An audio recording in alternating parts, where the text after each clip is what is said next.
This is episode 25 of Ice Ice Beta, a podcast about ice climbing mixed and, especially this summer, dry tooling.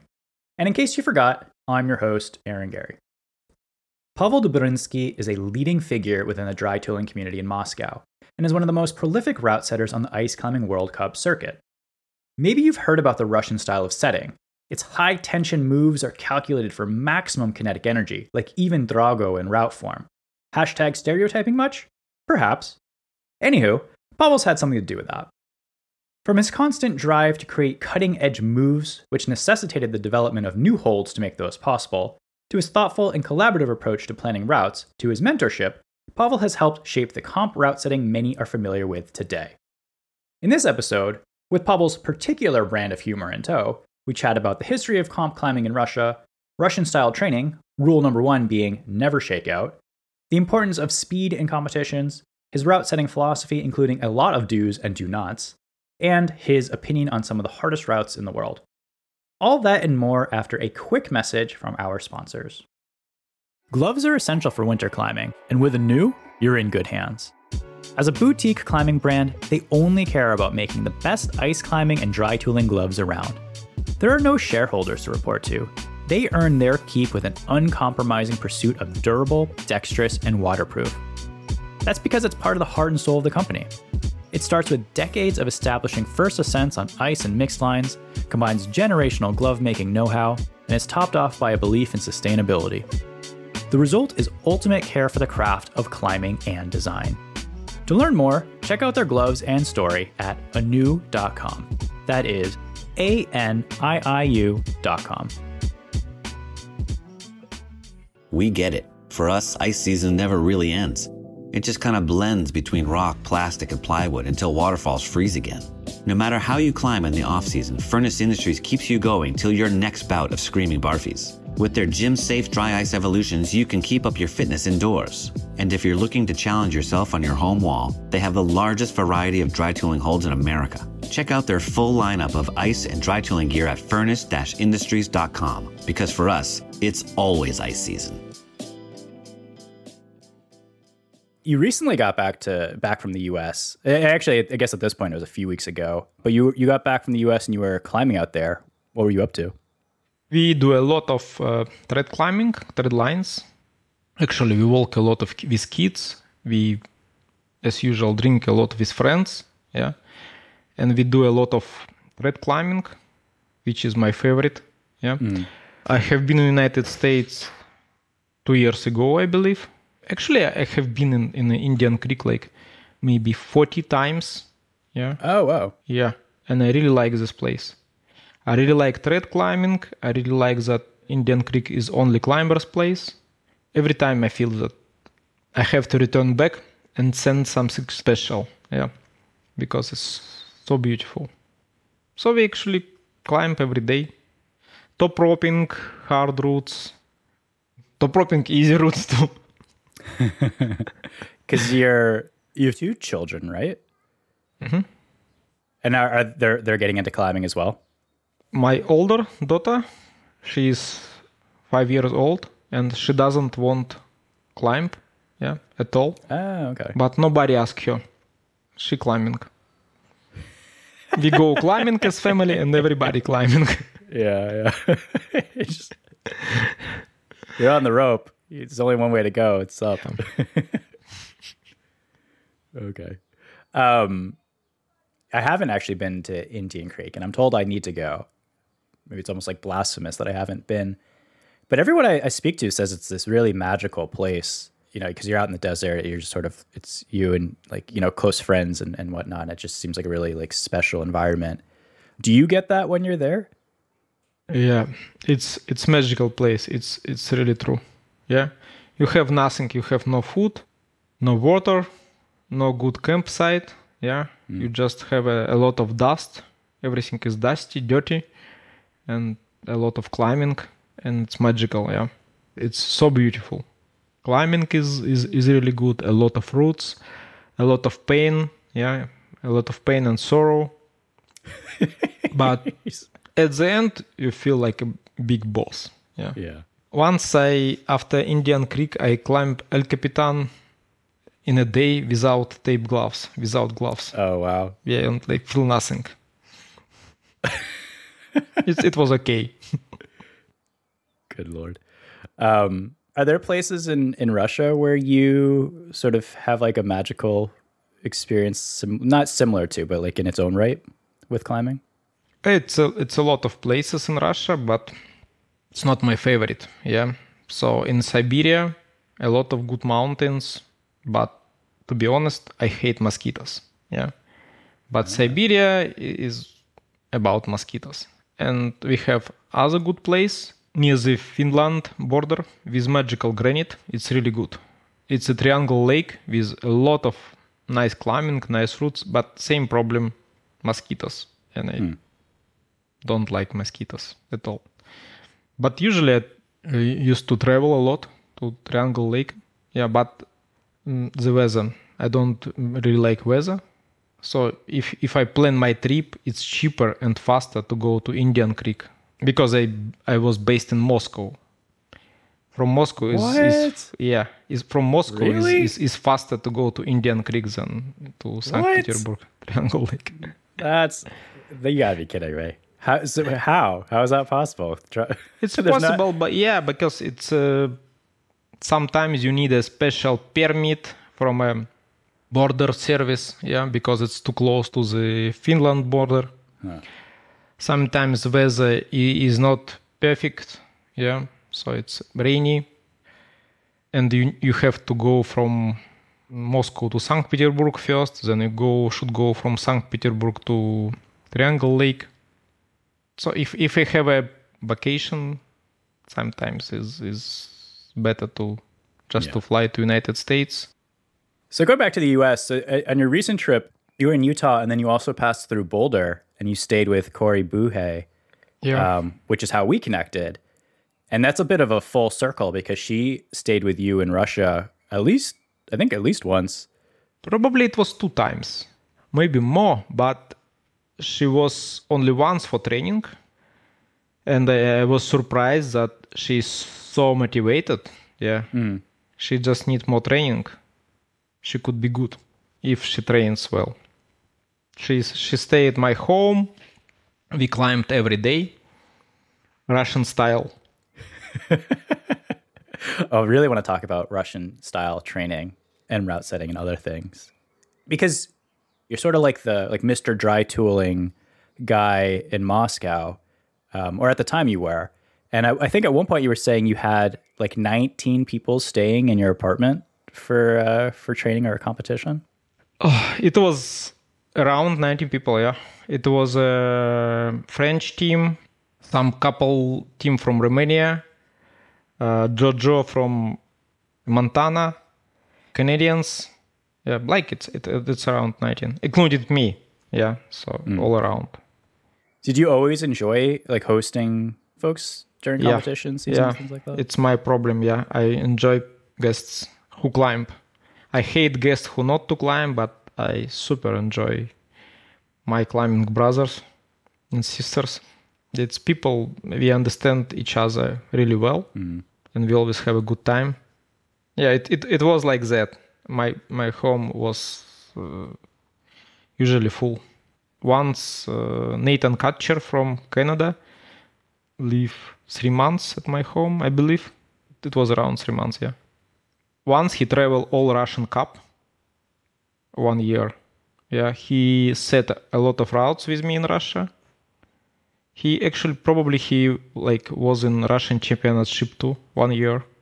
Oh wow! So he is kind of really experienced in Russian style, and he doing all things like Russian, like grab the tools, like he's half Russian. He still have my jacket. Yeah. What a jerk. Give back his jacket. When you were in Boulder, did you get to check out the ice coop? No. We was really limited in time because my daughter needs to sleep. Yeah, it's small, like 12 months old, and we just need to drive. If we drive, she sleep. If we stop, she is crying. But I really want to go back and check. Yeah. But sometimes I follow Ice Cube in Instagram and looks like people have fun. Yeah. It also looks like people have fun dry tooling in Russia because No. I wasn't sure how to make that transition. Nobody have fun. No one has fun and no one smiles, right? It's really different. Yeah. It's really different because like first of all, if you have a small gym, you could do just some small funny things. But when you're climbing like on the big structure, you just disconnect really quickly from the ground. It's getting scary. Yeah. It's hard. We do a lot of volume climbing, not to be only strong and not to only have a lot of endurance, but to do things really fast. Actually, it's big difference between Russian style and the style of other people. That in Russia we actually train. It's Pavel Shabalin idea, just to reduce the time on the route. So you just need to climb like a normal structure in 3 minutes. It like once we have a qualifying with 3.5 minutes, you just need to do a lot of moves, just go. So it's no fun. Yeah, it's fun when you finished, but it's really different.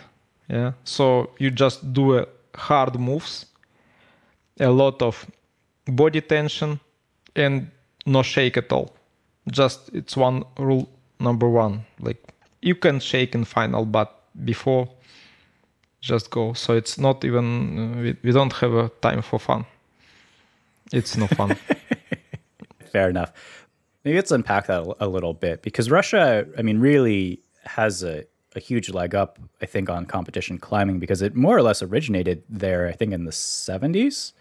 And so you guys have been doing it, I mean, just quite a bit longer than most other countries.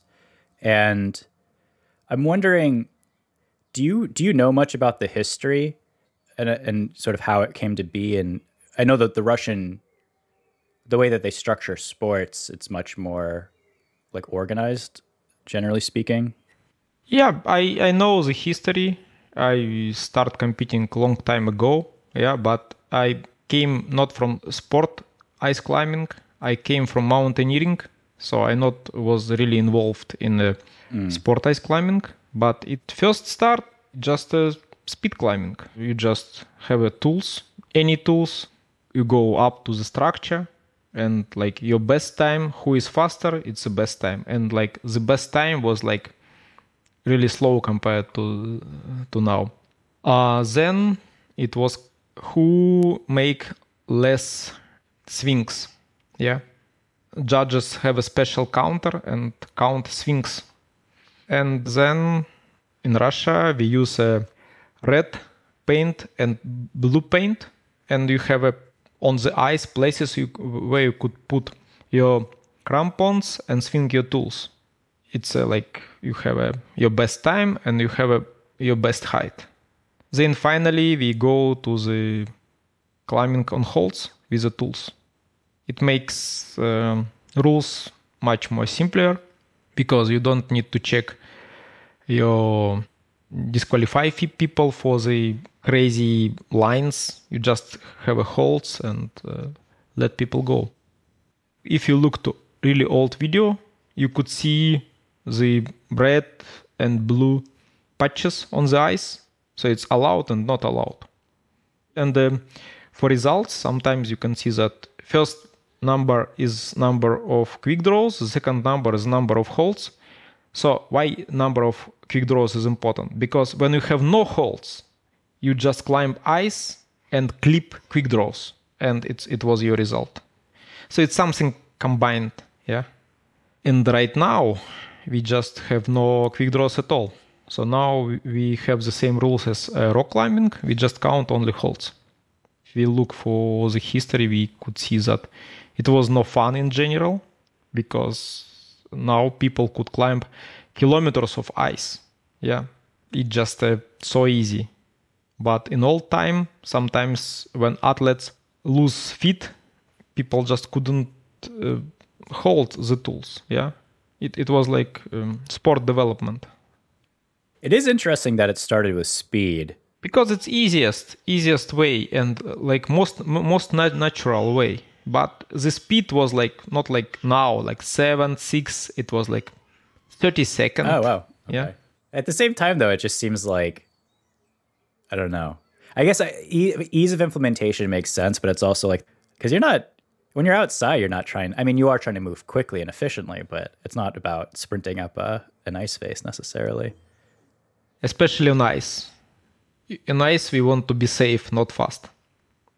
So going back to your personal history, you started in mountaineering, and you told me that your first love is the mountains, and you've actually done quite a few expeditions in places like China, Tajikistan, and others. Were there particular moments in those trips where you were thinking like, man, I should really train on tools a bit more? I have never. I really liked the winter expedition. So usually I climb a lot of ice, mix, and all the stuff. But the ice climbing competition looks like magic for me. Yeah. So I always wanted to compete in ice climbing. Yeah. I just want to compete. I didn't want to compete to get stronger. Oh, okay. It's obviously, yeah, if I compete, I get stronger for ice climbing. But on that time, it was not clear for me. I just want to be involved in competition because it was like, it looks really cool for me. Yeah. At that time, I still that rock climbing competition is boring. Yeah. Rock climbing is cool, but I just not really like rock climbing competition at that time. And I start to compete with my friends. I have a few friends from Moscow who competed for a long time. It's Andrei Gorbunov, especially, my really good friend. And then I have my other friend, Alexei Dingin, who was introduced myself to the Pavel Shabalin and asked for license. So I got a license, yeah. We trained together and I start competing. And I quickly realized that I'm impossibly weak. I was so strong on expeditions, yeah, but I was so weak on competition.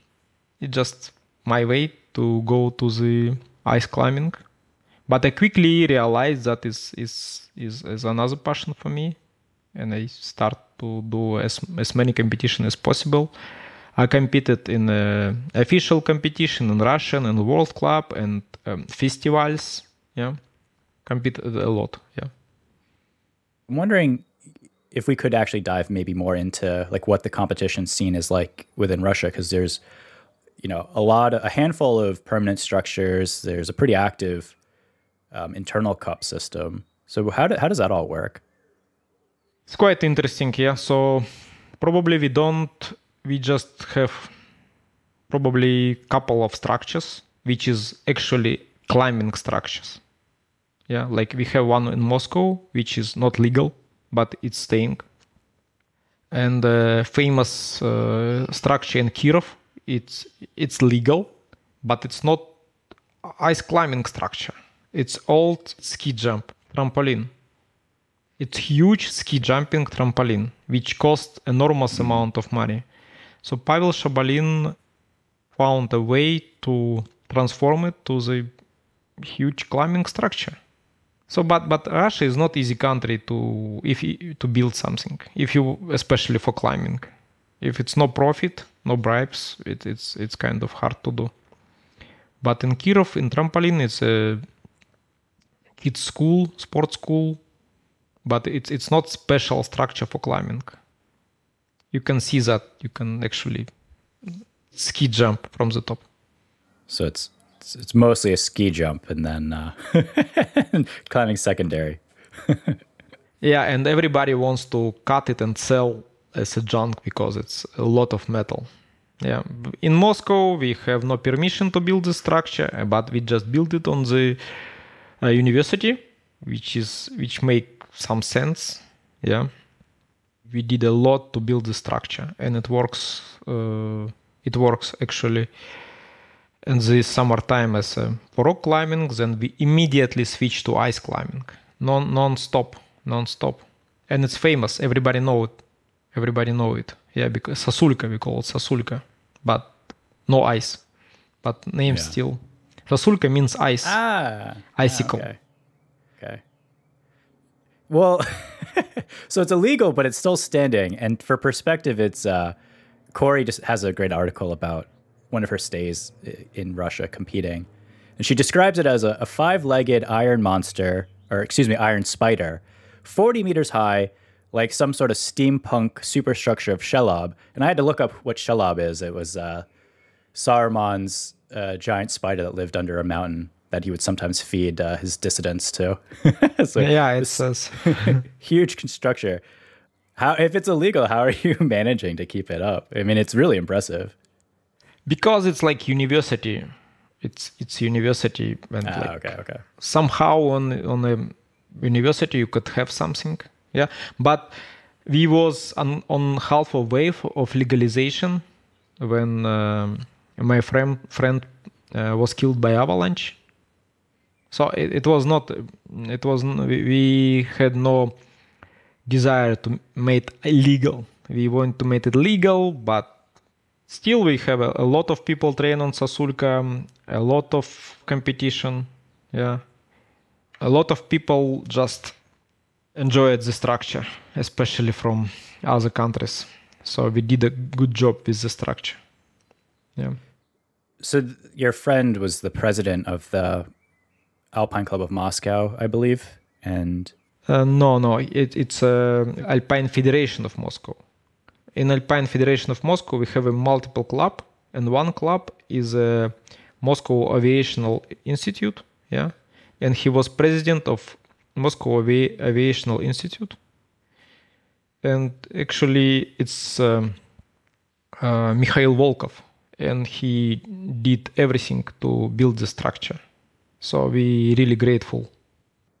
So alongside him, and maybe still in honor of him, you've done quite a bit for the competition scene in Moscow as well. And I know one of the things that you, I think, helped develop was some different holds. What were some of the holds that you helped to create? Yeah, holds usually made. We have like Kryukonogi. Kryukonogi company made metal holds. And we have Top Point. Top Point made a different type of holds for ice climbing. Just normal holds with metal inserts, with little divots. The Intellect, right? Intellect, yeah. So I help with Intellect, yeah. Because we climb a lot, we just know what we need for competition and for training. Yeah, so we gave advices to owner of the company, Sergey Belayev, and he is like beast. He is best for producing holds. But it was like collaboration. I just give advices. He made best holds ever. Maybe we can talk about, because there's like a mutual development, right? There's the route setting style in Russia, which and the training that you guys do, which seems quite intense. And then that plays into having to develop these new holds, to make routes more difficult, things like that. So maybe we can unpack that a little bit. And can we talk about like how route setting developed in Russia? Because you were a route setter for a long while, and we talked about Nathan Kutcher, who's still setting on the World Cup stage in a very particular Russian style. So for example, the French-Swiss style has been described as like very technical. Korea style has been described as very flowy, and Russia is like it's like a lion, like roars at you. It's like very tensiony and burly. So, but that's my description. How would you describe Russian style of setting? You're quite right. Yeah. So actually, everything is one thing. So we like on routes a lot of side pulls and a lot of tension. Yeah. And for side pulls, just to do moves more hard, we use a small holds, yeah. But if we use a small hold or with small positive holds, these holes wear all the time, yeah. especially when you use it side bull, you put enormous pressure on the very tip of ice pick, so it doesn't last long. The holes for side pulls doesn't last long. So if you have like some kind of sloppy holes, bad holes, you could destroy these holes really quickly. So for this kind of moves, we have to develop new metal holes, which could last longer and be the same for like 10 competitors, 15 competitors, 30 competitors. Yeah. And it was metal holes. Yeah. So we did a lot of experiments with hole size. Yeah. With metal that used for this metal inserts.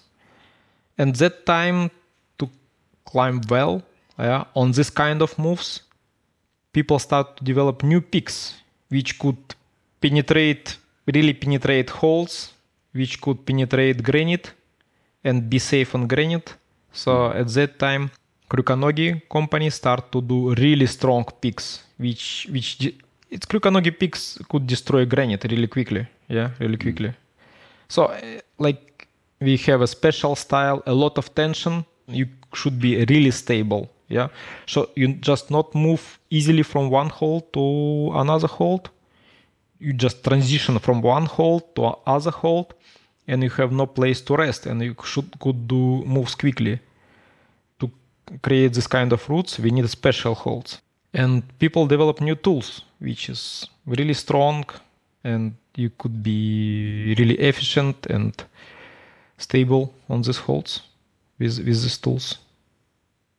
Have you seen interesting hole developments in other countries? So I know that like Europe likes to use more rock holds, which are quite skatey, but it's an interesting story. Yeah. So I believe all other countries made really bad holes. Yeah. Sorry, but I have my opinion. Best holes are made in metal holes from Krukanogi. Best holes is Top Point, and one guy from Italy, he made like triangles. Yeah, triangles from a different material. I forget his name. It's a beautiful holes too. It's one of the best holes that I climb on. I bought a lot of these holes. Like I still remember for one hole I paid 270. Yeah. Oh wow. But I bought like 10. Yeah, but I was so amazed with these holes. This is a beautiful holes, and most importantly, you could create several holes. So if something broke, you could replace it. The guy from Slovenia made some good holes, but is not for technical climbing. The granite holes. Mm-hmm. I like what he is doing, but it's not for technical moves. On the last competition in SASFI, I was amazed how with the metal holes from Ron Köhler, Swiss guy. It's not a hold production. He just made hold by himself. Yeah, he invested a lot of energy. And actually, he gave me some holds. It's super nice. But it's not mass production. Yeah. But for mass production, I believe the Russian is best. You could buy it. You could like order it for your gym. You could put on a gym. You could train. You could be prepared to any competition, which is good. It should be this way. So it should be no secret holes, I believe. Yeah. I don't want to see athletes like trying holds. I just want to see climbing. So all other companies in general copy these holds, do copying, because it's quite expensive. It's quite expensive to ship. Like Intellect holds is super expensive. They use a special stainless steel. It's really strong. They have a special drill bit which is precise. So all holds are the same. And it's not one hold. You can order a huge set. Yeah, and if you have a set, you can make roads whatever you want. You're not limited with moves. You have a wide range of movement with these holds. So I like Russian holds. My friend from Korea do a wonderful hold, but it's manually done. It's not a mass production tool. He just have a good hands. I don't know much about the Korean scene actually, because it seems like Russia, as we've been talking about, has this sort of particular setup where you've had a lot of innovation because you have really strong athletes, you have a particular training program, you have these competitions, and sort of like iron sharpens iron, I guess that's the phrase, but you have a really high level athlete, so it's sort of like this internal like competition pushing each other. And so you've had the development in style and tools and all of that. And so my point with Korea, it seems like that's sort of like another hotbed where you'd expect a lot of innovation and things like that to come from. But I don't know much about their tools and picks and holds. So you mentioned some of their holds are interesting, but have you seen much from like tool development there? Because it seems like still on the national stage, most people are still using Krokonogis, or international stage rather. It's hard to use Korean tools for all other athletes, because usually Koreans are skinny. So if fair. If Thomas Gerlain uses these tools, it like break apart. Yeah. They have really long tools. They reinforce it with carbon fiber and do like really long. So some moves are getting really easy, but it just works for really light people. Believe me, you will destroy. So actually a lot of Koreans climb with Russian tools. Most of them climb with Russian crampon picks. For crampons is the same. The first problem to climb technical routes, you need to kick plywood really hard, because you just don't go up. We have really wide climbing, so you just need to move from left to right. So you need a lot of kind of side pull. You need to just kick really hard, and you need really good points for crampons. But before, everybody just use normal points, which is like gravel, which makes from, I don't know, several years. Koreans use Russian points, but they local market start to fill with something from Korean, but quality is not super, is not the same. It's good, it's pointy, you could climb with it, but still like Krokonogi use best steel ever. It's really expensive steel, really expensive materials. And we have like really cold. We have like -30. And in -30, plywood usually like really hard to kick. So I have seen a lot of developments from Korean, but it's not super. And actually it's just good copy of Krokonogi style. Like Krokonogi has a like tool made from titanium with a carbon handle. It's like perfect engineering. Can we talk about training a bit more and what you were doing and some of your fellow climbers were doing? Because again, I'm going back to Corey's article. She was talking about how they were in Russia and they were watching sort of the world champion at that time climb, and everything looked like a breeze. She described it sort of like it seemed like he could just rip off a hold with a flick of his wrist, and he was fast and strong and elegant. She says later she learned that you would train by hanging on tools for hours, lapping horizontal roofs without rest, things like that. And so I'm curious like what the actual like nuts and bolts of a training session would look like. Corey is half right. Training is, as I told before, is no fun. So if you want to get to the competition, if you want to win the competition, be in semi-final, be in final, first of all, you need to be prepared of different type of climbing, because in semi-final, in qualifier, on final, it's actually different style. But for qualification, we have a lot of people, and you should be efficient and really fast. And first idea, just to top the qualification route, which is not easy. So idea is to train to be able to climb route without stopping. Without shaking, you just climb. And don't think, just move. So no sudden moves, just go. And for this, you need to have a huge volume of climbing. You just need to climb a lot every day, a lot, Nobody hanging for hours, but she is half true. I just climbed in 12 minutes more than people could climb an hour. What is difference? So it's a roof, people climb this roof in 15 minutes, yeah, but we do this roof in 3 minutes. Yeah, but you're doing a move every like 6 to 8 seconds or something like that. I do like 10 moves in a minute. We just usually climb up, down, yeah. Sometimes twice in a day, and next day is the same, next day is the same, next day is the same. When we close the competition, we start to do more technical routes, yeah. So to be stronger, we try to climb like really hard, just climb, not think like for example, for Corey, just think what she needs to do on the route. Just go. And all moves could be really hard. And if you have a route that is really hard, the intention is to climb it fast. So you start from you're not able to climb it, and you finish that you climb it 3 minutes. And you do it again and again and again. So nobody is satisfied with 3 minutes climbing in Russia. We do laps, but in general, a lot of climbing. If you couldn't climb fast, don't climb. Nobody need you to finish route in 15 minutes. Yeah, you have like 6 minutes. If like just cold, we climb as a set. Yeah.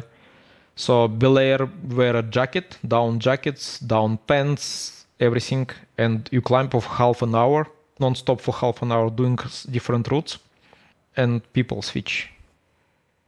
Just to try to suss out some nuts and bolts of it. So you'd do like 30-minute routes of continuous climbing. Usually I climb for like 15 minutes, non-stop. It's lap 15 minutes non-stop. But if really cold, you couldn't, it's a waste of time when you change. You have a time slot for 30 minutes to climb. But for normal weather, we climb like 13 minutes. 13, 14, 15 minutes. It depends, and really important to feel how, what you're doing. I non-stop climb for 15 minutes, then we change. My partner climb for 15 minutes. And again and again. Yeah. So you would get your rest from the belayer. So you might climb for 15, 20 minutes, rest for 15, 20 minutes, and then do several sets of that, I guess. Yeah, and I limit my rest time, and I try to finish my climbing. If I couldn't finish in 15 minutes, I just finish in 15. Because like for competition, is most important part is the speed. Yeah, right now it's a speed. If you just need to finish your route in time. And your body, your hands should be adopted to this kind of no shake. It's like rule, no shake. Just climb 15 minutes with no shake. It's not easy. You need really good climbing partner who will support you. Yeah, because it's just hard to do. Climbing is easy. Usually, drytooling routes, everybody could finish drytooling in general. Yeah, but time limits makes everything really hard. Once we have a really hard competition, and my friend told me, "Oh, he time out," and he told, "Oh, route was really easy." Yeah, but he did 4 moves and time out. 4 moves. I made 27. He made 4, and like it's easy. Yeah, climbing is easy.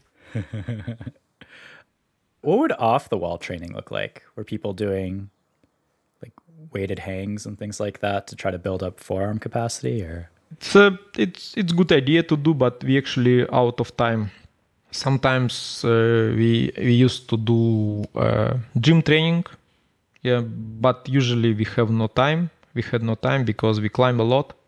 So once ice season is done, we go for rock climbing, and we climb till the last second. We just go for ice climbing. Yeah, but we used to do some. It helps with some type of muscles. Yeah, to be better with different types of moves. It's hard to be on the wall. It's cold. It's bad weather. It sometimes is nicer to go to the weight gym.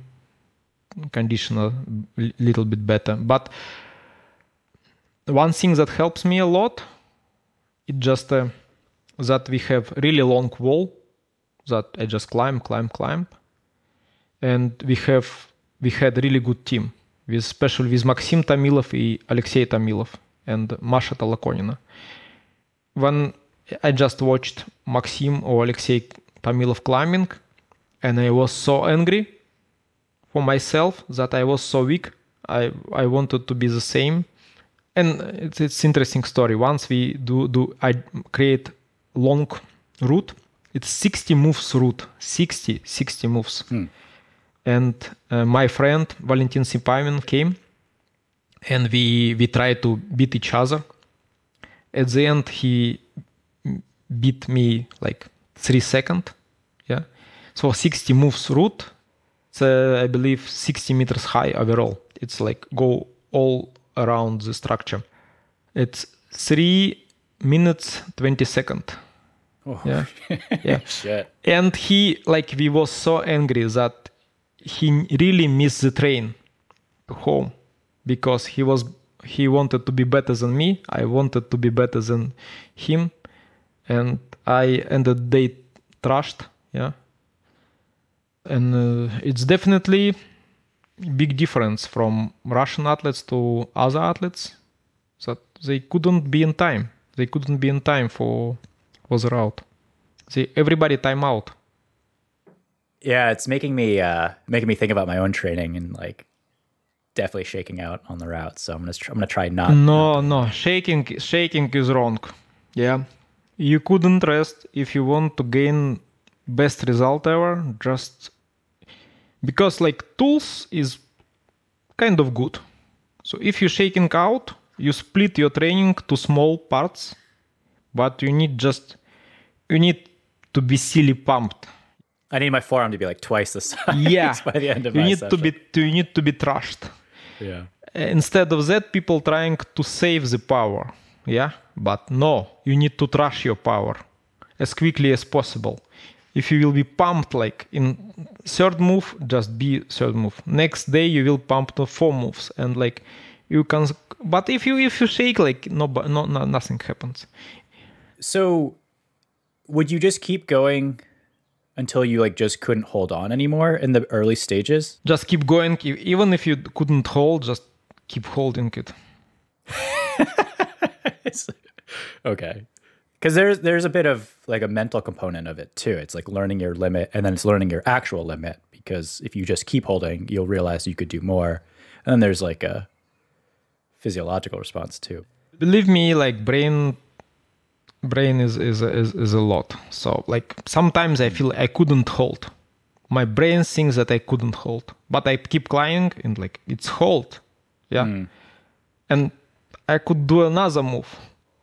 You will be surprised. It makes a difference. But for this kind of training, you need somebody like really mentally strong. So you need to keep moving. It's hard, but you need to keep moving. And you will definitely don't have fun. No. You could have fun, but later. But then you start to enjoy it. It's crazy fun. I usually could do like D13 on site. Oh, like, wow. Yeah. Once I flashed D15 in Tom's Cave. Was it a line above the sky? Yeah. I was first person who flashed it. Yeah. Because it's no on site, because it's hard to on site it. Yeah, because it's hard to get direction. Tom's was on the ground and he told me the exact line. Because I haven't seen this road before. He told me what I need to clip to move. Yeah, it was a first flash from me. Yeah. Okay. Do you still have interest in outdoor dry tooling? So like Matteo Pilon's Alethea, the D16 that he's established? Yeah, I want to try. I want to go and definitely want to try. We actually chat together, and at some point, but I need to be more in shape, and I want my kids to be a little bit more bigger, so it should be easier to travel with. Yeah.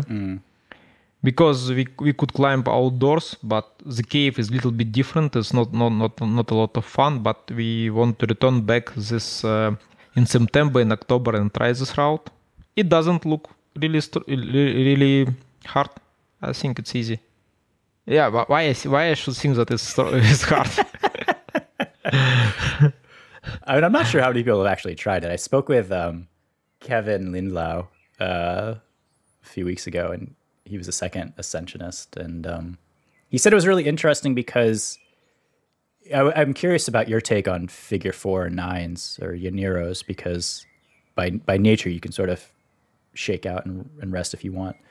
But he was saying that it was an interesting mix because the way that he set the route, like it forced both DTS style and figure 4 and 9ing. Like you kind of had to go back and forth between the two. And there was a handful of moves that required consistent tension to do, which is much more similar to like the Russian style of setting. And I guess he said it was less common at that grade for dry tooling. Let's check it out. I'm really curious. Yeah, I just didn't climb with tools for 1 year. But we will return back and we will check it out. I will keep you updated. Yeah. Please do. And I will send my wife to do it. Let's see. She's really strong. Who's going to get it first? That's the question. I believe she, yeah, because I will sit with kids. Probably we could climb. We could do it both.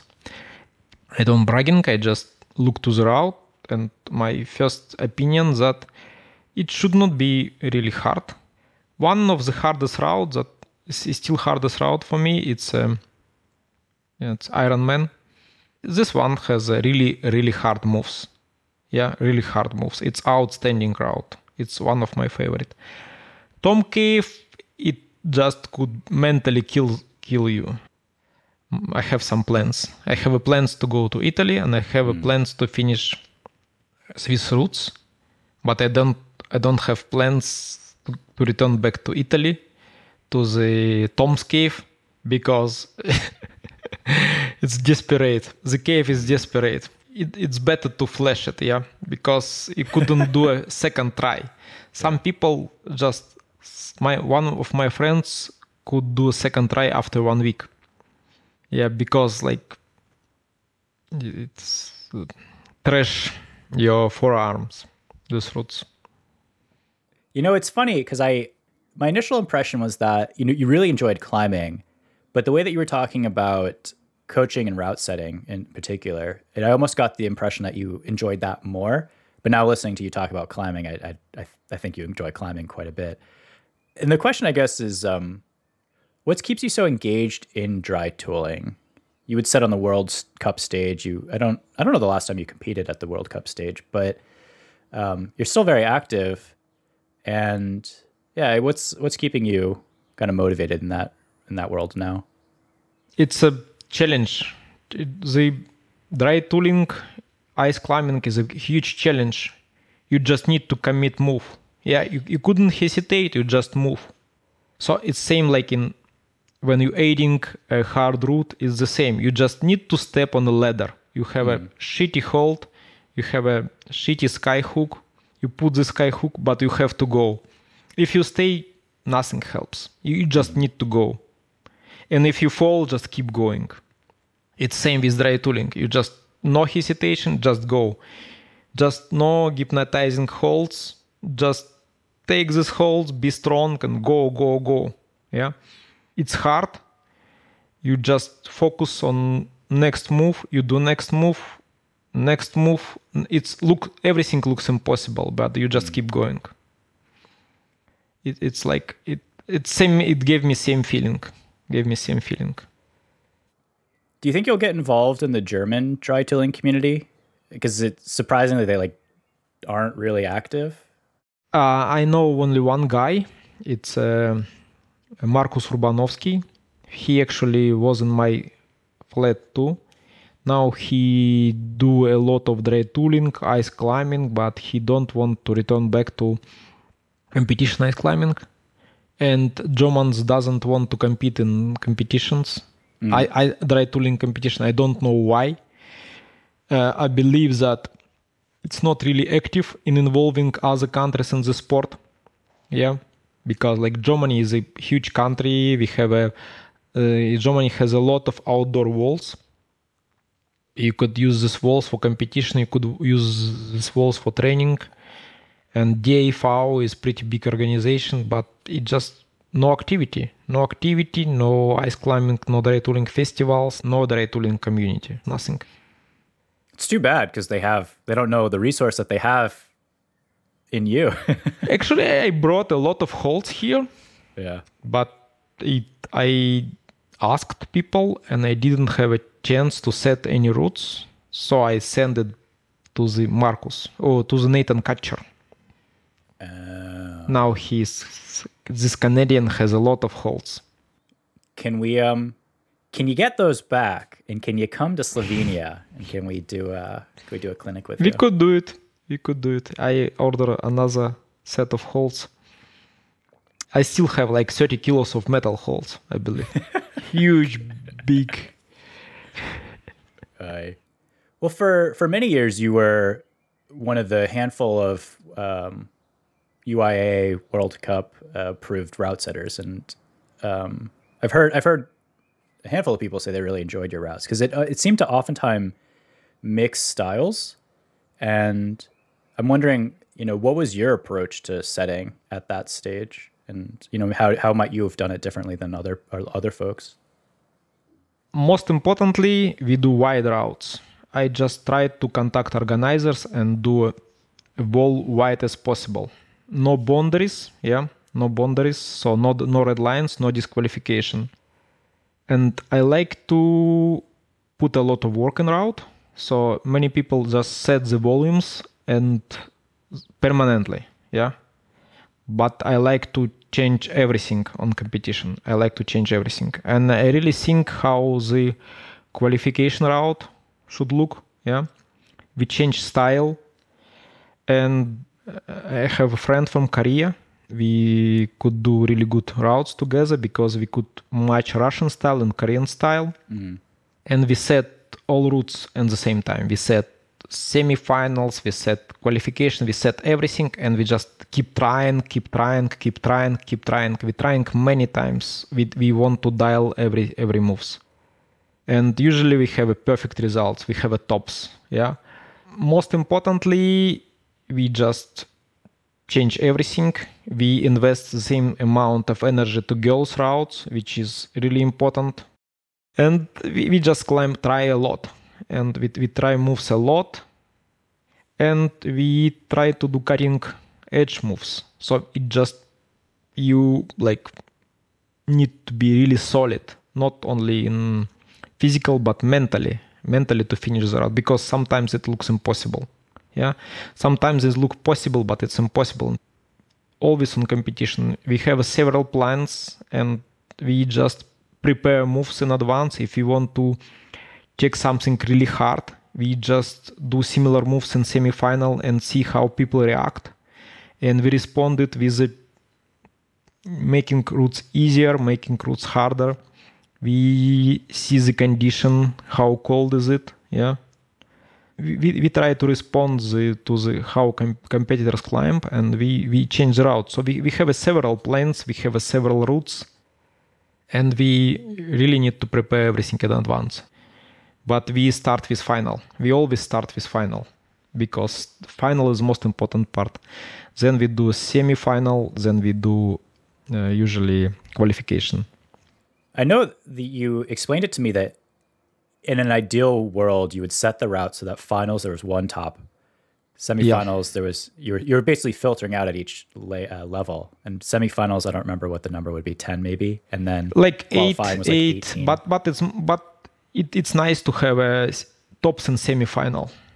If you have no tops in semifinal, I believe that some router setters are not really sure about what they're doing, and they just want to separate people.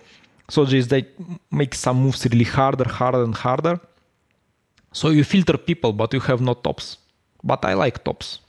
I have a lot of tops in qualification round.